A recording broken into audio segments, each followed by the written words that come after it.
ღმერთმა დაგლოცოთ, ღმერთმა გაგახაროთ, გილოცავთ დღევანდელ დღეს მოხსენებულ წმინდანების ხსენებას. დღეს არის მოხსენება წმინდან მოწამე დავით და კონსტანტინესი, მოწამეთობას რო ეძახით ეს შეგვეციოს ყველას მათი ლოცვა და ყველა მოხსენებული წმინდანის ველმოწამე კვიპრიანესი და მოწამისა იუსტინა ქალწულისა და თეოქტისტესი და ნეტარი ანდრია ქრისტესთვის სალოსისა მათი ლოცვით და მეოხებით ღმერთმა დავამშვიდოს, ღმერთმა დაიფაროს ჩვენი ქვეყანა, ჩვენი დედა ეკლესია, ჩვენ რა თქმა უნდა ვაგზელებთ სახარებების კითხვას, ყოველდღიურ სახარებების კითხვას და დღეს ლიტურგიაზე წაკითხული იქნა სახარება ლუკასაგან, ეს არის მე-6 თავის 46 მუხლიდან მე-7 თავის პირველი მუხლის ჩათვლით.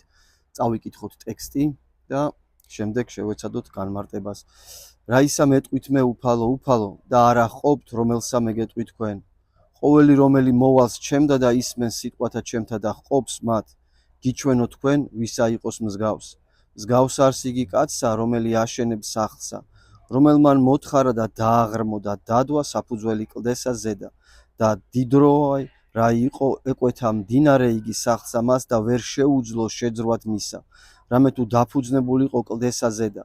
ხოლო რომელმან ისმინა და არა ყოს, მსგავს არს იგი კაცსა, რომელმან აღაშენა სახლი მიწასა ზედა თვინიერ საფუძველისა, რომელსა ეკვეთა მდინარე და მეხსვეულად დაეცა და იყო დაცემა ის სახლისა მის დიდ. დავით არცა დაასრულა იესოს სიტყვანი ესე სასმენელთა მიმართ ერისათა შევიდა კაპერნაუმს. ესე იგი, მაცხოვარი აქ შეგვაგონებს იმას თუ როგორები უნდა ვიყოთ, როგორი უნდა იყოს ქრისტიანი და ასეთ სიტყვებით იწყებს, რომ რა ისა მეტყვით მე უფალო, უფალო და არა ყოფთ, რომელსა მეგეტყვით თქვენ. რას ნიშნავს ეს სიტყვები? ჩვენ ყველას, რა თქმა უნდა, ჩვენი სიტყვებით შეგვიძლია რომ აღიაროთ და ვთქვათ, რომ ღმერთი გვწამს და მივმართოთ მას როგორც უფლად, მაგრამ მარტო ეს არ არის საკმარისი, მარტო ეს სარწმუნოება, სიტყვის მიერი სარწმუნოება არ არის საკმარისი. აქ მაცხოვარი საუბრობს იმ ადამიანებზე, ვისაც არა მხოლოდ უფალო და სარწმუნოების გამოხატვა შეუძლია სიტყვით, არამედ ვინც თავის საქმეებით ყოფს ღვთის ნებას და თავისი საქმეებით არის ღვთის ნების აღმასრულებელი და სწორედ ამას აგრძელებს, რომ მე გეტყვით თქვენ, ვის გავს ესეთი კაცი. ეს არის კაცი ადამიანი, რომელიც თავის სახლს აშენებს კლდეზე და საფუძვლის დაშენებას იწყებს სიღრმიდან და შემდეგ, როდესაც მოვა ეს ავდარი რო იქნება წვიმა თუ ქარი, ამ სახლს ვერაფერს ვერ დააკლებს.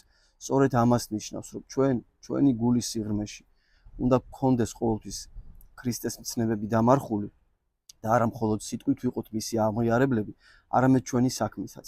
საქმეში რა იგულისხმება? საქმეში იგულისხმება ის ქრისტიანული სათნოებები, რომელიც ჩვენ უნდა აღვასრულოთ. თქვენ ყველას გახსოვთ ალბათ იგავი 10 ქალწულის შესახებ, როდესაც აი მაცხოვარი საუბრობს, რომ 5 სულელი და 5 გოგონიერი ქალწულის შესახებ და აი იოანე ოქროპირი ამ იგავის განმარტებისას ესეთ რაღაცას ამბობს, მიუხედავად იმისა, რომ ქალწულება არის უდიდესი სათნოება ღვთის წინაშე და მათ აი 5 უგუნურ ქალწულს, რომლებსაც დაუშვათ ის ესე ლამპაში ხო სანათებში ეს ზეთი, მათ არ ქონდათო კეთილი საქმეებიო, გარდა იმისა, რომ ქალწულები იყვნენ თავის ცხოვრებით, მაგრამ სხვა კეთილი საქმეები არ ქონდა და მათ წინ დაიხშა სასუფეველის კარი. აქაც არ არის მხოლოდ საკმარისი მარტო სარწმუნოება, თუ ჩვენ არ აღვასრულებთ კეთილ საქმეებს და რა თქმა უნდა არ გვაქვს დამარხული ქრისტეს ცნებები გულში და მათი აღსრულებები არა ვართ. აი პავლე მოციქული თავი კორინთელებს ესეთ რაღაცას წერს და მაქუნდესღა თუ წინასწარ მეტყველება და უწყოდი ყოველი საიდუმლო და ყოველი მეცნიერება და მაქუნდესღა თუ ყოველი სარწმუნოება ვიდრე მთათა ცვალებამდე და სიყვარული არა მაქუნდეს არარავე ვარ. და იოანე მოციქულიც თავის პირველ კათოლიკ ეპისტოლეში ეს რაღაცას წერს, რომელმან თქვას ვითარმედ ვიცანიგი და მცნებათა მისთა არა იმარხუდეს, რა თქმა უნდა საუბარია ქრისტეზე და მის მცნებებზე. ტყვარ არს და ჭეშმარიტება არ არის მისთანა. ანუ ადამიანი, რომელიც ამბობს, რომ მე ქრისტემ წამს და ვიცნობ მას როგორც ღმერთს, მაგრამ არ ასრულებს მის საქმებს, ის არის მატყუარო. პირდაპირ ამბობს იოანე წინასწარმეტყველი. იოანე ღვთისმეტყველი.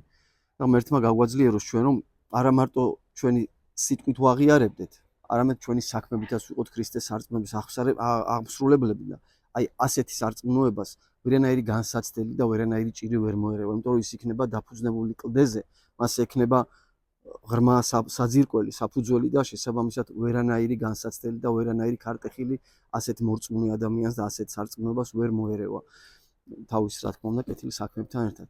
და შემდეგ აგრძელებს როგორია ადამიანი, ვისაც უბრალოდ სიტყვით წამს, მაგრამ არ იმარხავს მას ხორისნებებს და ასეთ ადამიანს ადარებს ისეთ კაცს, რომელიც სახლს აშენებს ქვიშაზე და საფუძველს არ უთხრის ამ ყველაფერს და მხოლოდ ქვიშაზე დაშენებული სახლია, რომელსაც ნებისმიერი ქარტეხილი, ნებისმიერი ქარიშხალი თუ წვიმა დაანგრევს, რა თქმა უნდა. და ასეთი ადამიანი უბრალოდ სიტყვით იქნება ქრისტეს აღმიღარებელი და არა თავისი საქმეებით და ღმერთმა გაგვაძლიეროს ჩვენ ყველანი, როგორც ვთქვით, რომ არა მხოლოდ ქრისტეს ვაღიარებდეთ, ყველა შეგვიძლია ვთქვათ, რა თქმა უნდა, ეხლა ვისაც გინდა შევეკითხოთ, რომ წამს თუ არა ღმერთი, რა თქმა უნდა, ყველა იტყვის, რომ წამს ღმერთი და თავის სიტყვით, მაგრამ თავარი არის, როგორც აღვნიშნეთ, საქმეები და ის სათნოებები, რაც უნდა ახასიათებდეს ქრისტიანს და აი ამის მერე ვიქნებით ჩვენ ნამდვილი ქრისტიანები და ნამდვილად ჩვენი მამა იქნება ღმერთი, იმიტომ რომ ვინც ყოფს ქრისტეს მცნებებს და ცხოვრებაში უკავშირებს რეალიზებას, ის არის ჭეშმარიტი ქრისტეს მიმდევარი. ღმერთმა გაგაძლიეროთ, ღმერთმა დაგლოცოთ, ღმერთი შეგვეწიოს ყველას ერთად. ჩვენთან არის ღმერთი.